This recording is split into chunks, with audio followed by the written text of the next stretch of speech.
আপনারা দেখছেন YouTube channel সোনালী দিনের বাজার। এই সতর্ক বাণীটি অবশ্যই দেখে নেবেন।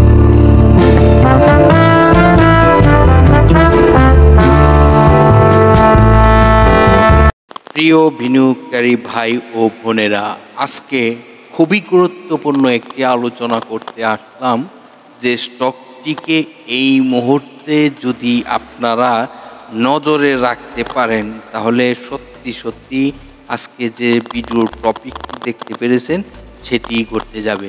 চলুন একে একে সকল তথ্য আপনাদেরকে জানাবো এবং জানাবো স্টকটির নাম। এখন এই স্টকটি নিয়ে কি পরিকল্পনা করতে হবে সেটি আপনারা নিজেরাই পরিকল্পনা করতে পারবেন। আজকের ভিডিওর টপিকটি ইতিমধ্যে আপনারা ফলো করেছেন, টাকার পাহাড় বানানো সম্ভব এই স্টকটি থেকে।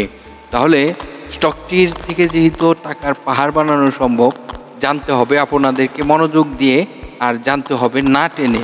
দেখুন, টেনে ভিডিও দেখলে এখানে কি বোঝাতে চাচ্ছি, কি বুঝবেন সেটি কিন্তু বুঝতে পারবেন না। তাহলে আপনাদেরকে অবশ্যই বলবো না টেনে পুরো ভিডিওটি এই কিছুটা সময় দিয়ে আপনারা ভিডিওটি দেখুন। আজকে যে স্টকটি নিয়ে আলোচনা করব তার পূর্বে আমরা একটি কথা বলতে চাই যে গতকালকে মার্কেটের অবস্থানটি নিয়ে কিছু আলোচনা করি। আর আপনারা জানেন যে গত বৃহস্পতিবারে আমাদের যে নিয়মিত ভিডিও থাকে সেখানে বৃহস্পতিবারে ভিডিওটি ছিল না। তার কারণ হলো আমি কিছুটা অসুস্থ থাকার কারণে ভিডিওটি আমি তৈরি করতে পারি নাই, সেই জন্য আন্তরিকভাবে দুঃখিত। তো আজকে শুক্রবার, আপনারা যে আলোচনাটি করার জন্য চেষ্টা করতেছি মনোযোগ দিয়ে শুনবার চেষ্টা করবেন। মার্কেটের সার্বিক পরিস্থিতি নিয়ে কিছু তথ্য জানাই, যেখানে ডিএসসি 100 সূচক 8.60, যেখানে ডিএসসি 100 সূচক মাইনাস রয়েছে। আর আমরা দেখতেই পারতেছি যে এখান থেকে সূচক যে মাইনাস হওয়ার যে গতিটি সেটি স্লো হয়ে আসছে এবং যে কোনো সময় এই মার্কেট একটি মুভমেন্টে যাবে এবং ডিএসসি 100 সূচক তখন প্লাসেই দেখতে পারবো আমরা বেশ কয়েকদিন। তো আপনারা জানেন যে 363 কোটি টাকা প্লাস লেনদেন হয়েছে গত কার্যদিবসে। আর 139টি কোম্পানি ছিল দর বাড়ার তালিকায়, 192টি ছিল দর হারার তালিকায়, 62টি কোম্পানি ছিল যে প্রাইজে ওপেনিং হয়েছে সেই প্রাইজে ক্লোজিং হয়েছে।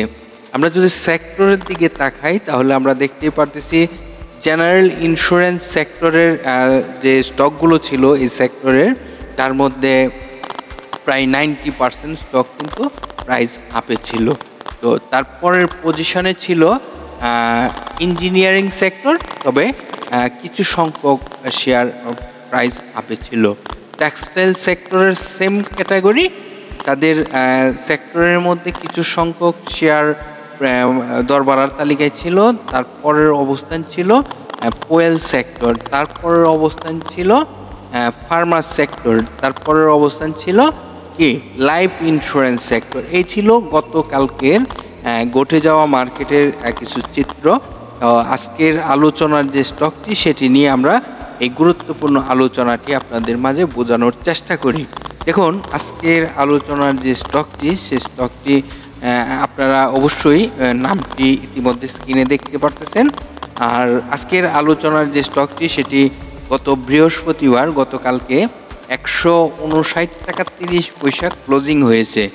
তো এই স্টকটির শেয়ার সংখ্যা খুবই কম, এটিকে আমরা লো পেড বলতে পারি। আর এই স্টকটি এত প্রাইস কারেকশান হয়েছে যে প্রাইস কারেকশান হওয়ার পর এখন স্টকটিকে আমরা নজর দিতে পারি। কেন নজর দিতে পারি? এই স্টকটির প্রাইসটি একদম লো প্রাইসে চলে আসছে। এই কোম্পানিটির টোটাল শেয়ার সংখ্যা রয়েছে 60 লক্ষ। আপনারা বুঝতেই পারতেছেন 60 লক্ষ একটি কোম্পানির শেয়ার সংখ্যা রয়েছে। আর এই কোম্পানিটি পাবলিকের হাতে এই মুহূর্তে শেয়ার সংখ্যা রয়েছে মাত্র 15 লক্ষ। তো এই কোম্পানিটি তার ন্যাপ রয়েছে 131 টাকা 71 পয়সা, যেটি সম্পদ মূল্য পার শেয়ার সম্পদ মূল্য। আর এই কোম্পানিটি জুন ক্লোজিং একটি কোম্পানি। গত অর্থ বছরে এই কোম্পানিটি 20% ক্যাশ দিয়েছিল। আর এই কোম্পানিটি ফার্স্ট কোয়ার্টারে আয় রয়েছে 44 পয়সা। তো নিশ্চয়ই আপনারা বুঝতে পারতেছেন আইটি এই কোম্পানির 44 পয়সা। এবং এই কোম্পানিটি আপনাদেরকে ধীরে ধীরে আরও অনেক তথ্য জানাবো স্টকটির আরএসআই কোথায়, স্টকটি থেকে এখন টাকার পাহাড় কেন বানানো যাবে সেটিও কিন্তু আপনাদেরকে বোঝাবো। এই কোম্পানিটি আজকের আলোচনার যে স্টকটি, সেই স্টকটির বিগত 52 ওয়ার্কিং ডের মধ্যে তার 144 টাকা 10 পয়সা তার সর্বনিম্ন প্রাইজে আসে এবং সর্বোচ্চ প্রাইস হয়েছিল 305 টাকা 90 পয়সা। 305 টাকা 90 পয়সা কিন্তু এই এক বছরের মধ্যে তার সর্বোচ্চ প্রাইস হয়েছিল। তো আজকের আলোচনার যে স্টকটি অ্যারামিড লিমিটেড, আপনারা খুবই ভালো একটি কোম্পানি আমি বলতে পারি। আর এই কোম্পানিটি বাংলাদেশ পুঁজিবাজারে তালিকাভুক্ত হয় 1984 সালে।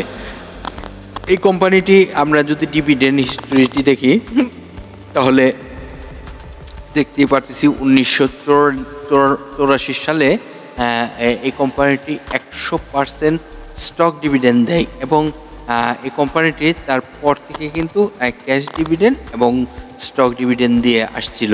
তো এই মুহূর্তে এই স্টকটিকে আমরা কিন্তু আসলে নজর দিতে পারি। এখন যদি আমরা এই স্টকটিতে বিনিয়োগ করতে পারি তাহলে কিন্তু স্টকটি থেকে ভালো একটি প্রফিট আমরা নিতে পারবো সেকেন্ডারি মার্কেটে। দেখুন এই স্টকটির কিছু ভালো দিক আপনাদেরকে বলি, যেটি বলা এই মুহূর্তে প্রয়োজন। দেখুন একটি কোম্পানির কখন লোন থাকে না। দেখুন এই কোম্পানিটি অবশ্যই ভালো দেখে এই কোম্পানিটির শর্ট টাইম এবং লং টাইমের কোনো লোন নেই। তো এটি কিন্তু খুবই মারাত্মক একটি নিউজ যে এই কোম্পানিটির কোনো লোনই নাই।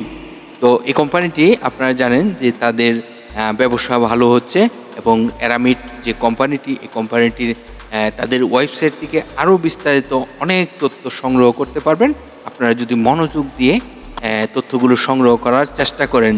এখন আপনাদেরকে দেখাবো স্টকটির আরএসআই কোথায়। দেখুন আজকের আলোচনার যে স্টকটি অ্যারামিড লিমিটেড, এই স্টকটির আরএসআই আপনারা জানেন যে আমরা সবসময় আপনাদেরকে ফোকাস করে থাকি যে 30 থেকে 70 আরএসআই স্ট্যান্ডার্ড আরএসআই এবং এই মুহূর্তে এই স্টকটির আরএসআই রয়েছে 46.02। আমরা 46কে বলতে পারি। আর এই স্টকটি এই মুহূর্তে যে প্রাইসটি নেরো হয়ে আসছে এবং ভলিউমটিও কিন্তু নেরো হয়ে আসছে। আর এই স্টকটি যদি আমরা যে প্ল্যানিং করি যে এটি আমরা 250-300 টাকার কাছাকাছি গেলে সেল করব, তারা কিন্তু এই স্টকটি নিয়ে ধৈর্য ধরতে পারেন। আর এই স্টকটি থেকে টাকার পাহাড় বানানো সম্ভব হবে, কারণ এই স্টকটি আপনারা জানেন স্বল্প মূলধনী কোম্পানিগুলো একসময় ভালো স্টক ডিভিডেন্ড দিয়ে হলো তাদের 3 কোটি শেয়ার সংখ্যা থাকতে হবে এবং 30 কোটি টাকার পেড আপ ক্যাপিটাল থাকতে হবে। তো এই মুহূর্তে যেহেতু আমরা জানি যে এই কোম্পানিটির 60 লাখ শেয়ার সংখ্যা রয়েছে, তাহলে এই কোম্পানিটি কিন্তু আরও 2 কোটি প্লাস শেয়ার সংখ্যা তার থাকতে হবে। তো নিশ্চয়ই নিয়ন্ত্রণ সংস্থার যেহেতু একটি আইন ছিল এবং এই আইনটি কিন্তু আজকে না হোক যখনই হোক বাস্তবায়ন কিন্তু হবে, তখন কিন্তু এই স্টকটি খুবই মারাত্মক প্রাইস হওয়ার সম্ভাবনা থাকবে। তো এই অ্যারামিড স্টকটির গুরুত্বপূর্ণ তথ্যগুলো আপনারা আশা করি বুঝতে পারছেন। আর যদি আপনারা মনে করেন যে লং টাইমের জন্য এই স্টকটিকে নিয়ে পরিকল্পনা করবেন, তাহলে তাদেরকেই বলবো তাদের জন্য এই স্টকটি হতে পারে একটি মডেল এই শেয়ার বাজারের। তো এই স্টকটিকে আপনারা নজরদারিতে রাখেন। আর এই স্টকটি আমি বললাম যে শেয়ার সংখ্যা যে পরিমাণের কম, তো এই স্টকগুলো কিন্তু আপনারা জানেন একটি এমনভাবে তাদের যে যখন মার্কেটে ডিমান্ড ক্রিয়েট হয় তখন কি পরিমাণের প্রফিট আসে প্রতিটি শেয়ার থেকে এই স্বল্প মূলধনী কোম্পানির। তো এই কোম্পানিটি কিন্তু আপনারা জানেন সকল দিকেই ভালো অবস্থান রয়েছে, তো নজরদারিতে রাখতে পারেন। আর টাকার পাহাড় বানাতে হলে কিন্তু এই স্বল্প মূলধনী কোম্পানি থেকে কিন্তু টাকার পাহাড় বানানো যায়। তো আপনি যদি এই স্টকটিকে আপনার জ্ঞান খাটিয়ে স্টকটিকে আপনি হোল্ড করেন, তাহলে কিন্তু আপনি গেনার হবেন। তো আশা করি আপনাদেরকে যে প্রাথমিক অবস্থা যে তথ্যগুলো দিয়ে সহযোগিতা করার প্রয়োজন সেটি আমি করার চেষ্টা করেছি।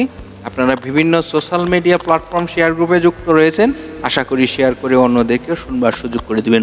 আজকের মতো এখানেই বিদায় নিচ্ছি, আগামীকাল আবার আপনাদের সাথে আলোচনা হবে। ততক্ষণ পর্যন্ত আপনারা ভালো থাকবেন, সুস্থ থাকবেন। আল্লাহ হাফিজ।